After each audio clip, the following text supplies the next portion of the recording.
China mobiliza uma quantidade recorde de navios de guerra na região do Pacífico e acusa os japoneses de interferirem em seus exercícios militares, aumentando ainda mais a tensão, que entre China e Japão é a maior desde o final da Segunda Guerra. Enquanto isso, nós temos também Kate Kellogg, um dos representantes para a questão da paz entre Rússia e Ucrânia, garantindo que a paz está por poucos detalhes, mais precisamente dois, vamos discutir aqui no vídeo quais são, enquanto o Pentágono coloca que os Estados Unidos vão abandonar as suas atribuições frente à OTAN até 2027, deixando como responsabilidade de defesa do continente europeu os próprios europeus, em mais uma demonstração que as relações entre Estados Unidos e União Europeia estão péssimas. Vai lembrar que Kaja Kallas e Donald Tusk, representantes europeus, pedem um pouco mais de moderação por parte dos Estados Unidos, mas aparentemente isso não vai acontecer. Até porque nós temos figuras como Elon Musk e outras representantes internacionais pedindo o fim da União Europeia. Será que vai rolar? Se vocês querem entender um pouco mais sobre esses assuntos. E muito mais também sobre geografia, geopolítica, atualidades, política, polêmicas, enfim. Tudo para você se manter sempre bem atualizado. Já se inscreve no canal, deixa lá e compartilha esse vídeo, que o professor Ricardo conta muito com a sua ajuda. Belezinha? Pessoal, recado rapidinho aí para você da nossa parceiraça do canal. Para quem não sabe, eu tenho a minha empresa chamada Professor Ricardo Marcílio, que é responsável não só pelo canal, mas por vários outros serviços. Vocês sabiam que, apesar de chamar Professor Ricardo Marcílio, se eu não tivesse o registro no INPI, eu corria risco de perder o nome da minha empresa, tanto por alguém que poderia usar sem querer, ou até mesmo, claro, por má fé. Para fazer o registro, é muito demorado, é burocrático, é difícil. Por isso, eu recomendo para vocês que a mesma empresa que fez o registro para mim, que é a Movon, faça o serviço para vocês. O serviço ele tem um preço muito competitivo, deixa muito rápido, desburocratizado e você se preocupa com o que realmente interessa, que é gerar valor a partir dos seus negócios. Então, link na descrição e conta com o serviço da Movon para garantir a segurança da sua empresa. Bom, galera, então bora lá pro vídeo, ó. Como eu trouxe para vocês na introdução, de fato a China ela mobilizou nessa semana uma quantidade recorde de embarcações militares em uma região que vai ali, ó, desde da parte sul ali do Mar Amarelo até a tão contestada pelos chineses e pelo Vietnã, pelas Filipinas, por Brunei, pela Malásia e uma série de outros países, o Mar da China Meridional, o Mar do Sul da China. As informações mais precisas foram da Reuters, ouvindo autoridades desses países do Extremo Oriente e do Sudeste Asiático, que falam que chegou em determinado momento a 100 embarcações com 4 formações navais, 4 formações militares navais.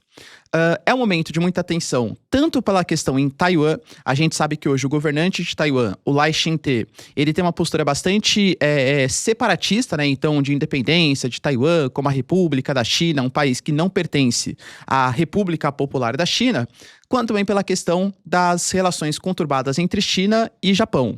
Não vou falar de novo, né, galera? A gente já teve alguns vídeos aqui tratando sobre o assunto, mas as declarações da Sanai Takaichi falando que se a China agredisse Taiwan, significaria ter uma ameaça contra o Japão.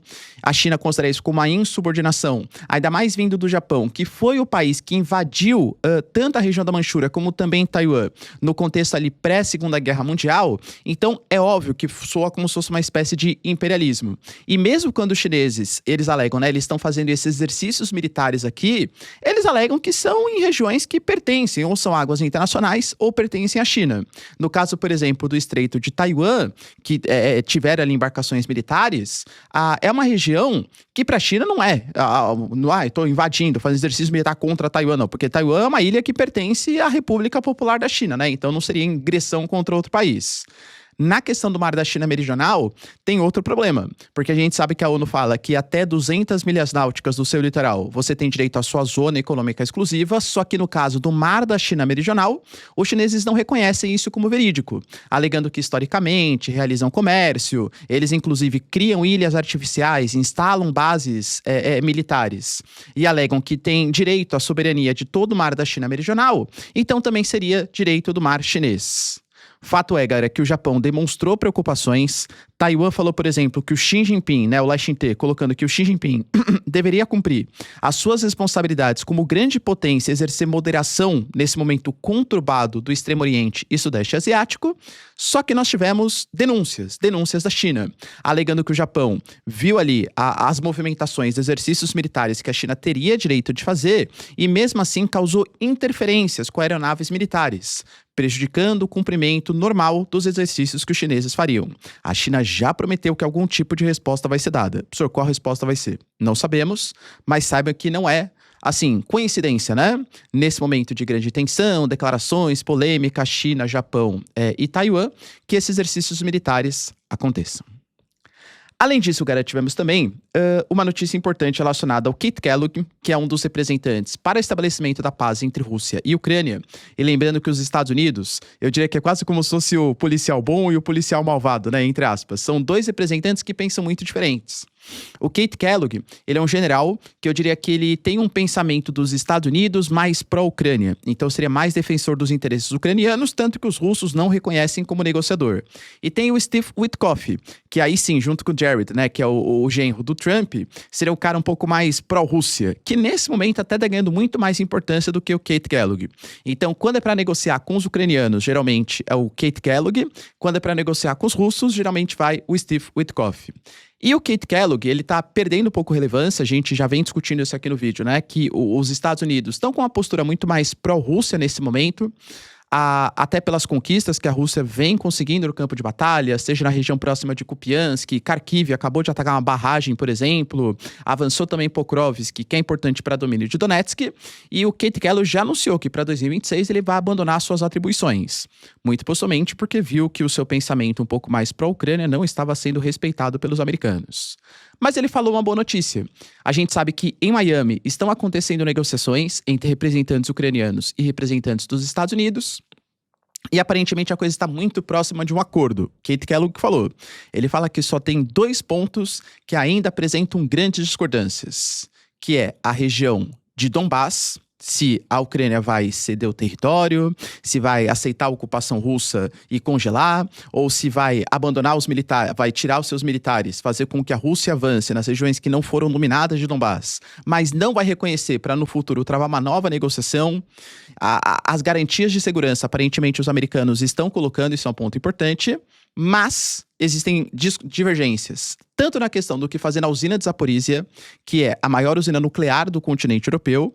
Vai lembrar que o Putin, lá no começo do conflito, ele falava que a região de Mariupol, que a região, por exemplo, da Crimeia, tudo seria abastecido com a energia de Zaporizhia, ou seja, a Rússia acha que essa usina nuclear tem que pertencer aos russos, e os ucranianos que também não querem ceder. Então, Zaporizhia e a região de Donbass são as, entre aspas, pequenas divergências. Ele até falou, né, numa maratona, os últimos 10 metros sempre são os mais difíceis. Eu, particularmente, não sou tão bonzinho assim, né? Não sou tão otimista assim. Não acho que Zaporizhia e Donbass sejam só os últimos 10 metros. Convenhamos que são questões bem sensíveis e que é difícil haver algum tipo de convergência entre Rússia e Ucrânia.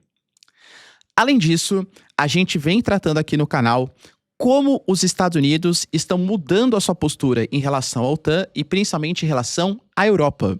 O próprio documento que foi divulgado pelos Estados Unidos, o documento ali, né, da nova estratégia de segurança nacional, fala que os europeus estão no momento de uma extinção civilizatória porque não conseguem controlar suas fronteiras, imigrantes islâmicos estão entrando e aumentando a taxa de natalidade, enquanto os europeus, entre aspas, nativos, têm uma taxa de natalidade menor, e isso vai provocar uma mudança civilizacional, inclusive fazendo com que os europeus sejam menos confiáveis, não sejam aliados como foram historicamente dos Estados Unidos.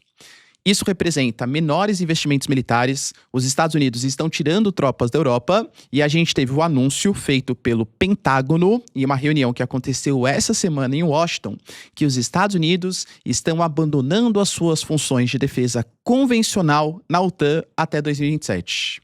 Isso é uma mudança muito grande de paradigma. Por quê? A gente tem que lembrar que a OTAN ela passou por grandes transformações. Foi criada em 1949 pelos Estados Unidos como uma forma de um conselho ou um acordo de segurança coletiva dos Estados Unidos, naquele momento, contra uma possível agressão do socialismo soviético.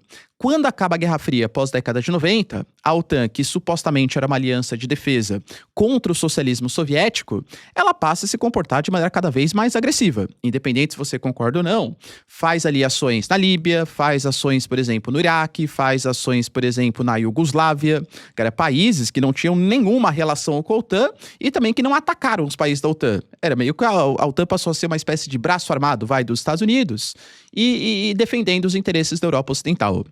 Nesse momento, os Estados Unidos, com o governo Trump, uma postura muito mais nacionalista, alega que os europeus têm que pensar na sua própria defesa. Tanto que nessa reunião foi estabelecido que a Europa ela deve assumir a maior parte das responsabilidades da capacidade convencional de defesa até 2027, indo da inteligência até os mísseis. Quando eu falo da defesa convencional, é porque tem a defesa não convencional, que seria a dissuasão nuclear. E a gente sabe que Turquia, que a Itália, que a Alemanha, por exemplo, tem equipamentos nucleares que são dos Estados Unidos. Então, essa defesa não convencional, dissuasão nuclear, os americanos garantem. A partir disso, defesa não convencional vai ficar a cargo dos próprios europeus. Os Estados Unidos falaram, né? Que eles consideravam que mesmo com a guerra Rússia-Ucrânia, talvez a Europa fosse acordar para a necessidade de investir mais em defesa e que realmente eles aumentaram os gastos militares, só que não de maneira suficiente e que existem países ainda que oferecem uma grande resistência. A exemplo da Espanha de Pedro Sánchez, que não se comprometeu em aumentar os gastos percentuais do PIB em defesa em até 5% até 2035, né, que foi o acordo estabelecido com grande parte dos países da OTAN. Vale lembrar, galera, que há uma pergunta, né, que não quer calar, porque assim, professor, beleza, então quer dizer que os Estados Unidos estão abandonando a OTAN e que estão abandonando a Europa. Vocês entendem que é muito difícil a gente saber se isso é o Pentágono atual, comandado pelo Pete Hegseth e pelo governo Trump, ou se isso é o Estado americano. Vamos imaginar, por exemplo, que nas próximas eleições, sei lá, o Gavin Newsom, que é o governador da Califórnia, e um dos nomes cotados pelo Partido Democrata para ser o candidato a presidente dos Estados Unidos, vamos imaginar que ele vence o processo eleitoral. E aí, os Estados Unidos vai continuar com a mesma postura, mais nacionalista, ajudando menos os países da Europa. A gente teve o próprio documento, né, de estratégia nacional colocado pelos Estados Unidos, sendo a chamada, né, de o corolário Trump, seja a chamada nova doutrina Monroe dos Estados Unidos, porque colocou a Ásia e a América Latina como prioridades e abandonando os interesses na Europa. Mas isso é uma coisa de governo ou é uma coisa de Estado? Eu acho que é muito mais uma coisa de governo Trump. Nem acho que é dos republicanos. Acho que é de um sentimento MAGA, ou seja, do pensamento do governo Trump, que tem essa postura mais nacionalista, menos cosmopolita, vamos colocar assim, tá? Além de tudo, a gente sabe que abandonar significa algumas coisas complicadas, porque os americanos não contribuem somente financeiramente com a OTAN. Eles contribuem com a inteligência, com vigilância, com reconhecimento. E aí, isso vai ser totalmente abandonado também até 2027? Os americanos vão querer que os europeus pensem, e isso num prazo, galera, convenhamos, hein? A gente tá em 2025, mas, né, dezembro, podemos considerar 2026 já? A Europa vai ter o quê? 2 anos no máximo para conseguir fazer isso? Abandonar toda essa dependência que teve frente aos Estados Unidos?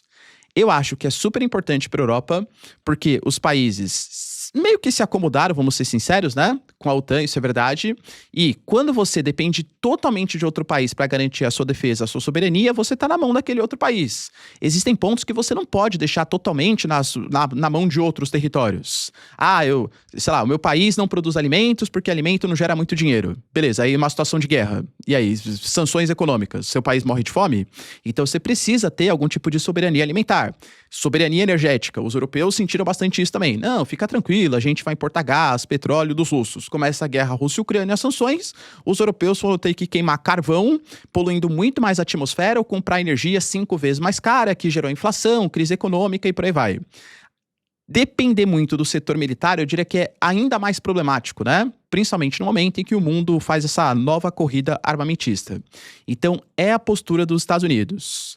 A gente teve algumas declarações que vieram na esteira desse afastamento dos Estados Unidos, tanto da OTAN como da Europa, como, por exemplo, da Kaja Kallas. Só que vai lembrar, tá? Grande parte dessa briga, desse racha que está acontecendo, é justamente por conta da Kaja Kallas. A Kaja Kallas, ela foi chefe de governo da Estônia, e a Estônia, países bálticos, tinha uma postura totalmente agressiva frente à Rússia. Não, galera, não tô falando que foi sem motivo, né? Não é isso, tá? Mas a Kaja Kallas, quando ela assume o cargo, né, de representante das relações exteriores da União Europeia, a União Europeia, segundo o pensamento dos Estados Unidos, deixa de ser um bloco que vai tentar discutir algum tipo de possibilidade de paz com a Rússia para querer destruir os russos. E isso não é uma postura construtiva, segundo os Estados Unidos.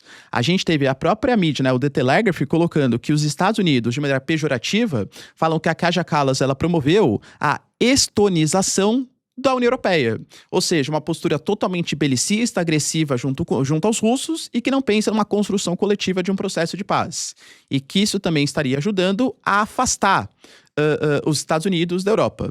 A Kaja Kallas deu uma entrevista, um pronunciamento, falando sobre o documento americano, né, que fala de um caos civilizatório, do fim da civilização europeia, que a União Europeia está muito burocrática, que a União Europeia fica promovendo censuras. Ela tem toda uma passada de pano ali, né? Ela falou que hoje há muitas críticas do documento dos Estados Unidos e ela acha que algumas até são verdadeiras. Se você observar a Europa, por exemplo, a gente está se subestimando em relação à Rússia. Cara, eu não acho que os americanos estavam falando justamente da Rússia. Eu achei que era justamente no sentido contrário, né? De tentar não promover uma paz com a Rússia e sim ter uma postura agressiva frente aos russos. A União Europeia se sente ameaçada e a Kaja Kallas, até pela sua posição, né, dos países bálticos, acho que é muito sintomático disso. Ela coloca que a União Europeia deveria ter mais autoconfiança. Já em relação aos Estados Unidos, ela diverge sim, né? Os europeus divergem em alguns pontos, mas que o princípio geral segue o mesmo. E que União Europeia e Estados Unidos devem permanecer unidos apesar de todas as críticas. Fez críticas em relação à pressão que Washington está estabelecendo sobre Kiev para conseguir mediar um acordo, falando que isso incentivaria a Rússia a dominar mais territórios no futuro próximo, mais uma vez indo no sentido contrário do que os americanos colocam como prioridade. No documento que os Estados Unidos fizeram, eles colocaram que um dos objetivos é normalizar as relações entre Rússia e Estados Unidos. Não é isso que a Kaja Kallas e que a União Europeia querem. O Donald Tusk, que é o representante polonês, também fez ali um tweet muito interessante, colocando: caros amigos americanos, a Europa é sua aliada mais próxima, não seu problema. Temos muitos inimigos em comum. Pelo menos tem sido assim nos últimos 80 anos. Precisamos manter essa postura, pois essa é a única estratégia razoável para a nossa segurança comum, a menos que algo tenha mudado. Ou seja, a Europa está preocupada com uma saída dos Estados Unidos da OTAN e com o abandono de um apoio frente à União Europeia. Percebam, o quanto você depende muito de outro país, coloca a sua soberania na mão do outro país também. E se a situação já não tivesse complicada do ponto de vista militar para os europeus, eu diria que do ponto de vista geopolítico e do ponto de vista de comunicação, de relações econômicas, também pode complicar ainda mais. A gente sabe que o X tomou uma multa acima de 100 milhões ali de euros, por conta de não ter políticas transparentes, segundo a União Europeia, né, ter desrespeitado a sua legislação sobre os dados da internet, sobre propagandas que poderiam fazer mal ali para os usuários das redes sociais, não ter uma transparência em relação aos algoritmos, de não controlar, por exemplo, algumas informações que são divulgadas. Os Estados Unidos, com esse governo que é apoiado pelas Big Techs, vai lembrar, tem uma postura muito assim de permissividade, né? Então não tem que ter regulação nenhuma, tudo tal. Por conta dessa multa em relação ao uso do selo azul, do X, tá? A gente fez um vídeo mais detalhado ontem, né? Não vou repetir tudo de novo, mas vejam o vídeo de ontem, tá interessante. O Elon Musk, ele fez uma publicação comparando que a União Europeia estava se comparando ao Quarto Reich, inclusive comparando, né? Fazendo o símbolozinho ali, coisas que a nossa plataforma nem gosta, não sei se eu vou colocar a imagem para vocês, mas imagina uma bandeira da União Europeia com o símbolo do bigodinho austríaco, né? Se misturando, se miscigenando ali com a bandeira da União Europeia. E falou que a União Europeia deveria deixar de existir para que os países retomassem o seu protagonismo nacionalista.